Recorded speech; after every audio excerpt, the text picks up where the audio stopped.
Good morning, dear students. We are dealing with our chapter The Globe, Latitudes and Longitudes. In our previous class, we have seen the parallels and meridians and the Earth's grid. Today, we will deal in detail latitudes, which are also known as parallels. Now, latitudes are parallels. Earlier in our class, I have explained the longest is the equator. These are the parallel circles from the equator up to the poles, and that's why they are called parallel of latitudes. Now, latitudes are measured in degrees. I told you earlier also, equator lies on 0 degree latitude. Equator always lies on 0 degree latitude, and as it moves towards the pole area, it reaches up to 90 degree. Like on North Pole, the measurement will be 90 degree north latitude and is known as the North Pole. Same way, towards the south, it will be 90 degrees south and is known as South Pole. The value of each latitude is therefore followed by the word north or south. See, above the equator up to the North Pole, all are indicated with N. In your diagram also on the screen you can see they are indicated with N, referring to as north. That means lying on the north hemisphere, and below it, it refers as S, means it belongs to the south hemisphere. Now here, to make it more clear, let us take one example. It is in Chandrapur, Maharashtra, that is in India, and the same measurement is there at Belo Horizonte in Brazil, that is the South America. These both places lie on 20 degree latitude. Okay, the measurement of the latitude will come 20 degree, but Chandrapur is situated at 20 degree north latitude, whereas Belo Horizonte is situated at 20 degrees south latitude. So now the things will be more clear why this N and S is important when places are to be located according to the parallels. N means north, S means south. The middle is equator. Now there are some important parallels of latitudes. Let us see. See, besides the equator, that is 0 degree, the North Pole 90 degree north and the South Pole, that is 90 degrees south, there are 4 important parallel of latitudes. Now what all these 4 parallels are? Let us see. The first one is Tropic of Cancer. Tropic of Cancer is 23.5 degree north. That means above the equator towards the north hemisphere, the measurement of it comes 23.5 degree north, and Tropic of Capricorn below the equator 23.5 degrees south in southern hemisphere. Third is the Arctic Circle.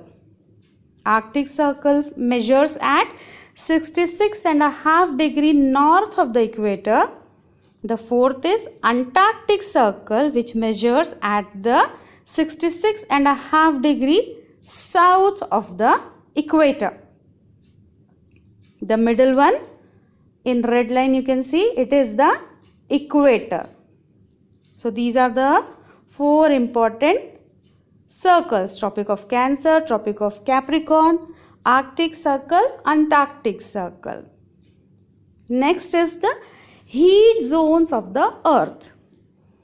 Now heat zones, by the word you can understand, it relates to the sun rays. Yes, the areas which receive maximum heat of sun, and there are some areas which receive less amount of sun rays and few areas which receives the least amount of sun rays. According to them, they are classified. So the first zone here is the torrid zone. Now in torrid zone, what happens?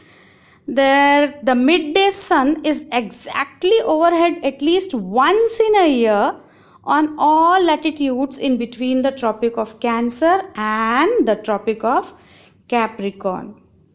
Yes, and this area therefore receives the maximum heat. It's very hot and is called the torrid zone. It is called as the torrid zone, which receives the maximum sun rays. See, Tropic of Cancer and Tropic of Capricorn, in the between area, as it receives the maximum sun heat, you can see in the diagram, it is known as the torrid zone, which receives maximum heat.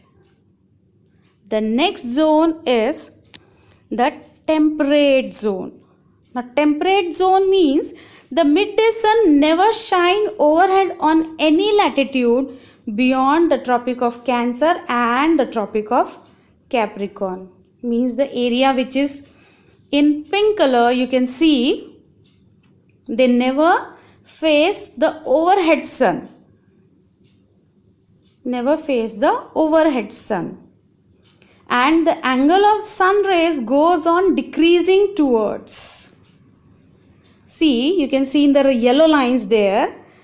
As with the green lines it was the maximum, with yellow lines it decreased. So the midday sun never shine overhead on any latitude beyond the Tropic of Cancer and the Tropic of Capricorn. The angle of sun rays goes on decreasing towards the poles. The areas bounded by the Tropic of Cancer and the Arctic Circle in the northern hemisphere and the Tropic of Capricorn and Antarctic Circle in southern hemisphere have moderate temperatures. These are known as temperate zones. They are not very hot, they are not very cold. The third type of zone which we have is frigid zone. By the name itself, frigid zone, you are able to understand these are the areas which are lying between the Arctic Circle and the North Pole in the northern hemisphere and the Antarctic Circle and the South Pole in southern hemisphere. And as they received very less sun rays, very less amount of sun rays, they are very cold. They are very, very cold. It is because of here the sun does not rise much above the horizon. The sun does not rise much above the horizon. Very rarely the sun is seen. Therefore, its rays are always slanting and provide less heat to these areas. The sun rays are providing very less heat to these areas. See, in the picture you are able to see the sun rays reaches very less to these areas which are shaded in yellow. See, the area shaded in yellow, sun rays are reaching very less. That's why they don't receive heat. They are very cold and are known as the frigid zone, as they are very cold. So these are the important points which we have to cover up today. Hope in our next class we will be continuing the next part of the chapter. Up till here, I believe you all are clear.